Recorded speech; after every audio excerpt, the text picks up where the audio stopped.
Deep learning is based on neural network. So let's study what a neural network is. First, we want to build a machine which are intelligent. So the good idea is to take examples among the nature and look what is intelligent, and we realize that humans are intelligent. Why are they intelligent? Because they have a brain. So let's study how a brain is made. A brain is made with a lot of cells which are called neuron, and a neuron is a cell like something like this. You have the central part here, the cell body. This cell body has some connection, which name is a dendrite, and there are input connections. Through this connection, we have some input, some signal input, and these signals are processed by the cell body, and it produces an output which goes out of the neuron through a part which name is axon. And this axon separate in different branches, and all these branches are connected to dendrite of other neurons. So the idea is to imitate to this kind of cells. So here are some numbers about the brain. A brain is about 90 billions of neurons, so a lot of neurons, and they are many connected together, because for one neuron we have about 10,000 dendrites, so connection with 10,000 input information to one neuron. Okay, so this is a neuron, and if we put neuron together, we will have a neural network. So this is what the brain is, and we will try to imitate this with a computer. So to imitate a natural neuron, here is a model, the computer model of a neuron. So in the middle, you have the equivalent of the cell body here. It's two parts. We have two different parts, two operations to process. The first part will receive input from the equivalent of the dendrite. So we have input here. The input are just numbers, real numbers, positive or negative numbers. And these numbers are weighted by weights like this, represented by W1, W2, Wn. These weights are numbers too, are real numbers. And this is these numbers that we will have to train later during the training process. So for the first part of a neuron, this input is weighted by W1. What means weighted? It means that we multiply the value of this input by the value of this parameter. And we do the same for the second input. Here we multiply this value by this weight, and we sum all this weighted input. So it corresponds to the mathematical formula which is here, the sigma, the sum of the input multiplied by their corresponding parameter. And we had a bias. Bias is a constant. Okay, so we perform this first operation here. This operation is made here. The sum of the input weighted plus the bias. And here we have a number, a real number. And this number is passed as an input to a function, this function here. And this function we call it activation function. So here you have two examples of activation function mainly used for the neural networks.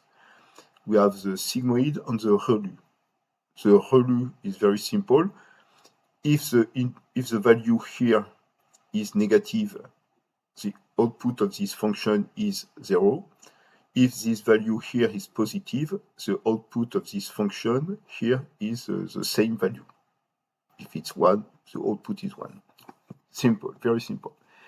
The sigmoid is a bit more complicated. Here we have a value which ranges between minus infinity to plus infinity. It's a real, positive or negative.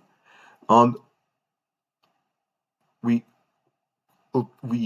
if we pass this to the sigmoid function, we get a value between 0 and 1.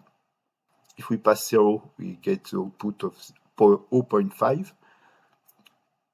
And well, so the idea is you pass this value to a sigmoid and the output is between 0 and 1.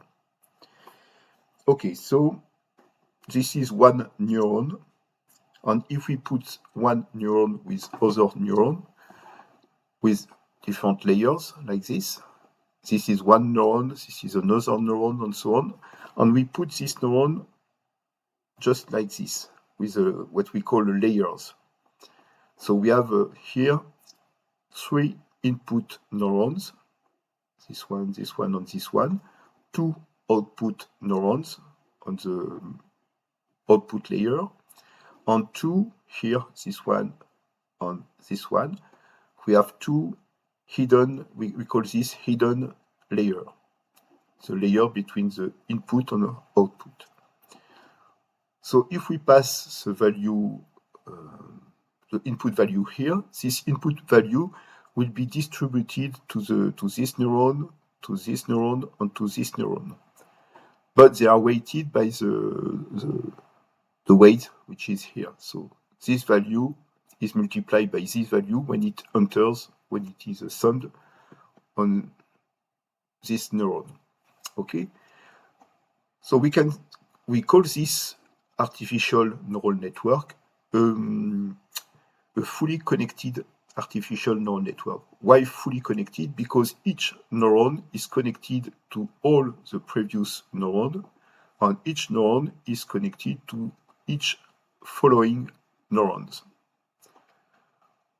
So for example, for this artificial neural network, we have here 3 times 3, we have 9 connections here.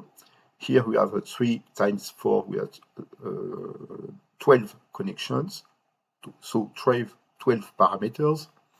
And here we have 4 times 2, 8 parameters, plus the bias. I don't represent, no, there's no representation of the bias, but you can add a bias too. So every W parameter is something that the neural network has to learn. It's a parameter to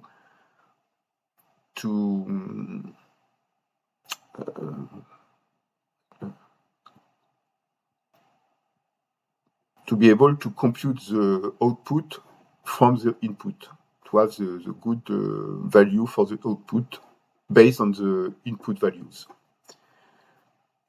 So teaching a neural network to do something is to try to find the best value for all the W parameters to have the output as close as possible as the expected output value for the input value here.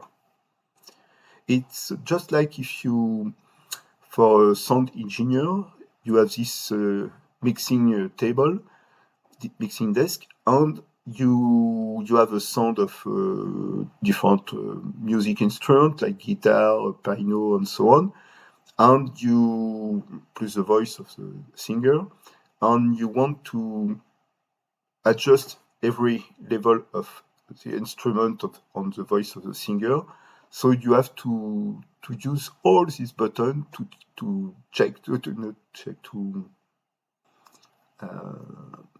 find the good position for all these buttons to have the perfect signal on the output. So here, the equivalent of training a neural network is the equivalent of finding the good position for all this button to have the perfect sound. So what is important here is to realize that all the knowledge that we will learn to an artificial neural network is stored on all this weight. Just like the good sound is the reflect of the good position of all these buttons. So how can we compute the weights? So how can we adjust the equivalent of the button here? How can we compute the good values for the weight here? So I will explain not in detail. If you want detail, I put you a link here where you have all the mathematical details of the computation, but I just want to give you an idea of about how is it made for the training. So to train an artificial neural network, we will use a special algorithm which we call this backpropagation algorithm, and it uses the error gradient. Error gradient, it means that we need to compute the error between the predicted value and the real value. So let's take an example. For example, we have a data set of I forget to say, but it's important. It's based on supervised learning. So we have a data set with input, and for each input we have the real value of the output that we know this. So for example, we want to predict the price of the house, how many time we need to sell this house. This is the two outputs. And as input, we have the surface of the house, the surface of the ground, and the number of rooms, for example. And we have a lot of house where we have this information, the input values and the real value, the real price.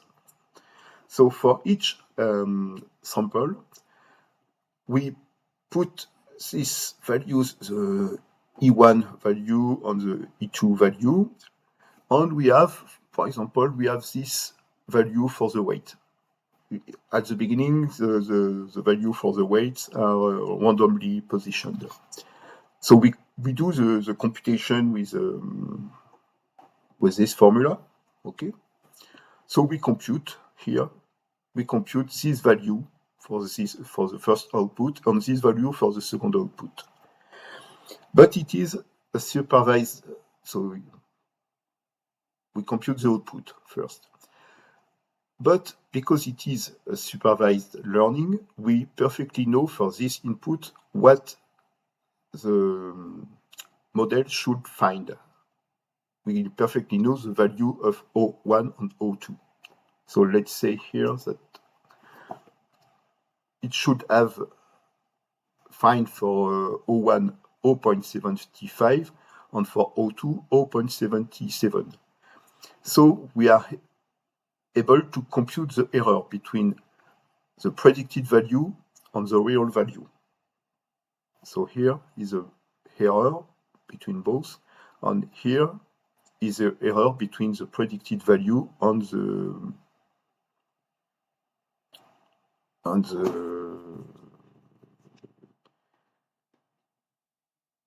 predicted output. I think there's a little mistake here because this is the error is here. It's in green. The error is green. The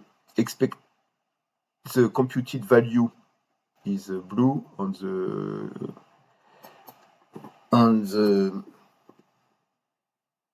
so the error, the predicted and the real value here. So with this error, the backpropagation algorithm will adjust the value of W5, W6, W7, and W8 first. then it will compute the new value for W1, W2, W3, and W4. So we call this backpropagation because we first update these values before updating these values. And the updating of a parameter of weight is based on the error. On the more important the error, the more important is the correction. If we have a big error like this, we will perform a big correction on W5 and W6, for example. But here the error is less important, so the correction on W7, W8 is less important. So we have done A, B, C for the first sample. Next, we continue for the second sample.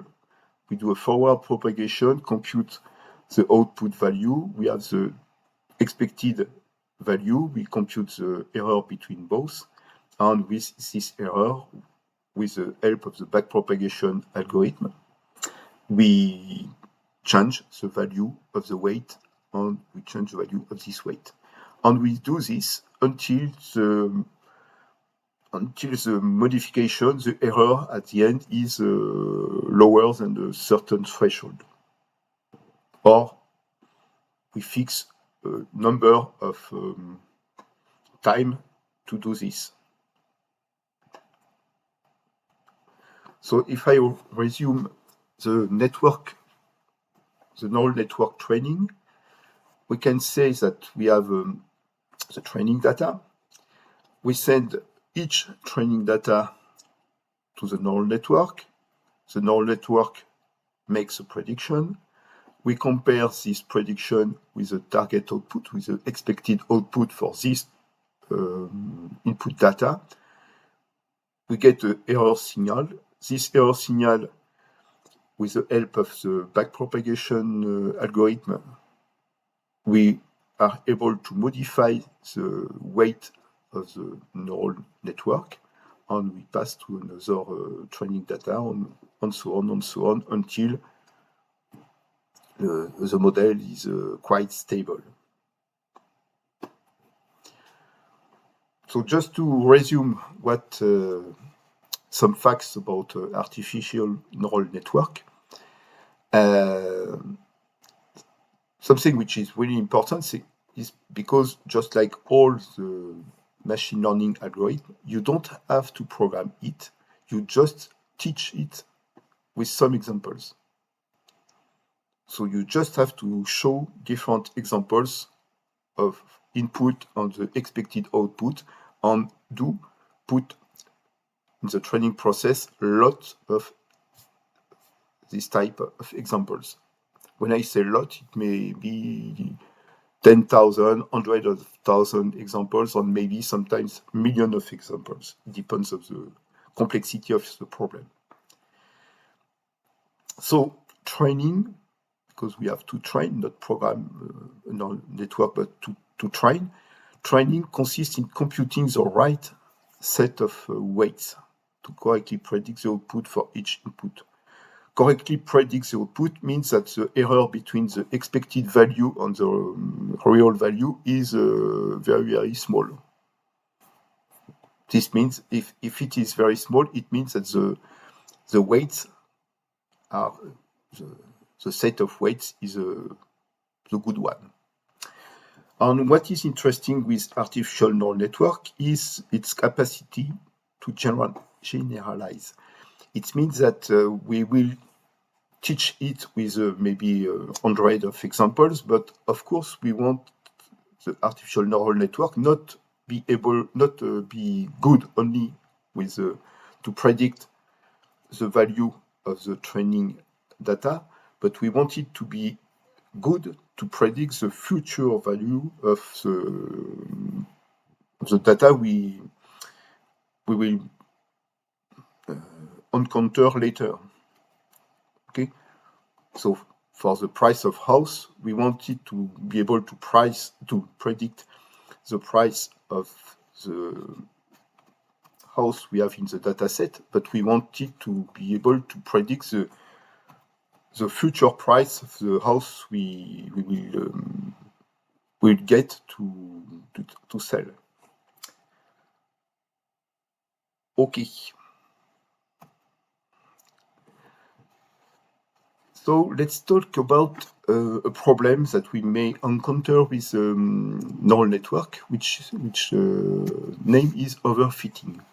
So overfitting is when the model tries to fit the training data and ends up to memorize the data, so the model is not able to generalize. So let's see this on an example. Imagine the point here are the training data. And we want to find a model which approximate this training data. If we use a model, a linear model, just a simple line, something like this, you can see that for some points, this model gives us a good prediction for this one, this one, this one. But for this one, for example, we have this error. The model predicts this value, but the real value is here.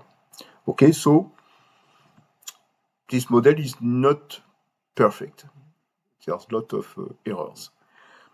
We can increase the size of the model. Instead of a simple linear model where you have two coefficients, alpha and beta,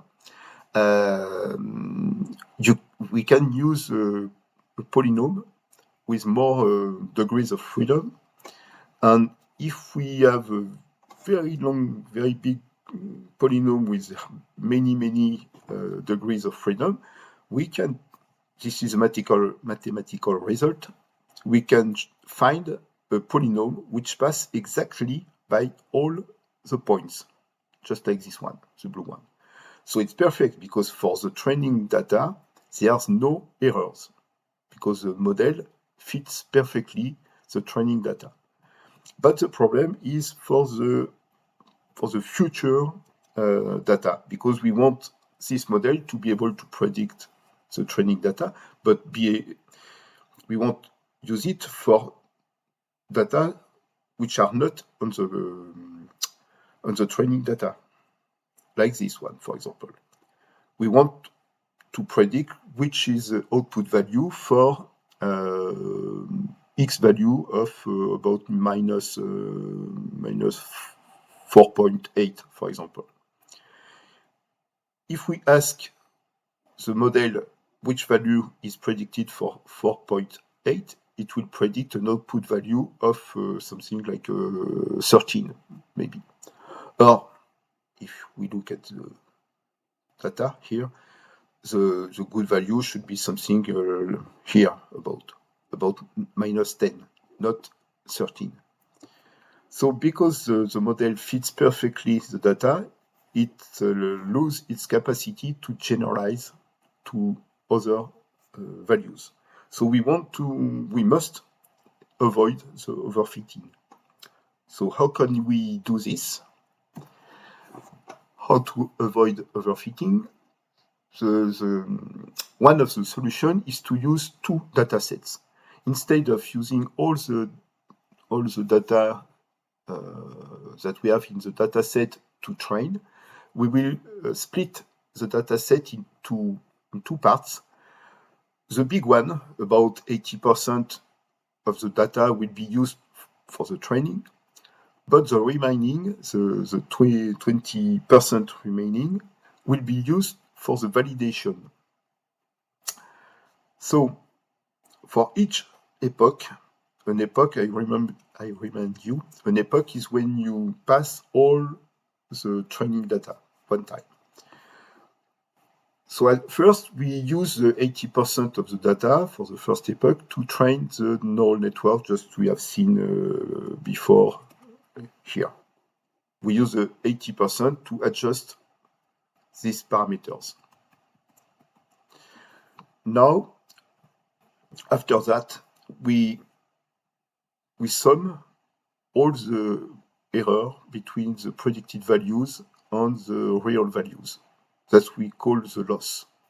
So at the beginning, because the neural network is not perfectly adjust, we have a big loss, like this. And our goal is to train the model to have a small loss. So at the beginning, the error is high. And we do the same with the validation set. We compute the loss here. But when we pass the validation set, we just pass the validation set here to compute the error, but we don't use the error to change the value of the parameters. Okay, we just do a forward propagation, but we don't do a backward propagation. We don't use the result of the prediction for the validation set to adjust the model. We just use it to measure if the model is good or not to predict, to do good prediction.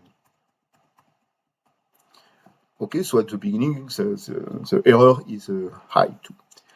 And we continue. Second epoch, we passed another time, one more time, we pass the training values, but now because the model is better, after the training values of the second epoch, we have a training error, training loss, which is smaller. And each time, for each epoch, it will be smaller and smaller and smaller for the training set. But it should be the same for the validation data. But sometimes we have this kind of curve.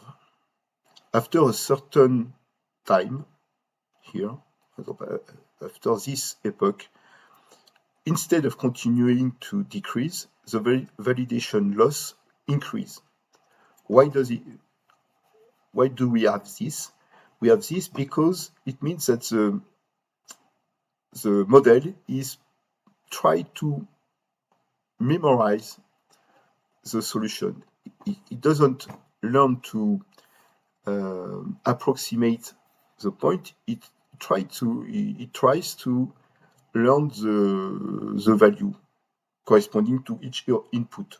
For this input, it tries to memorize that the output is this value. So it's good because it decreases the loss, but the problem is if he does this, he will lose its capacity to generalize. And we can see this because if we put new data which doesn't participate to the training, for this new data, we will see that because the model is less capable to generalize, it will produce errors. Error more important. So we will detect this with a validation loss curve which increase. So if we detect this, we must stop the training. It's not necessary to continue because this model here, the model we get after this epoch, is wrong. This model was better than this one. Okay, so we must, when it starts to increase, we must stop the training.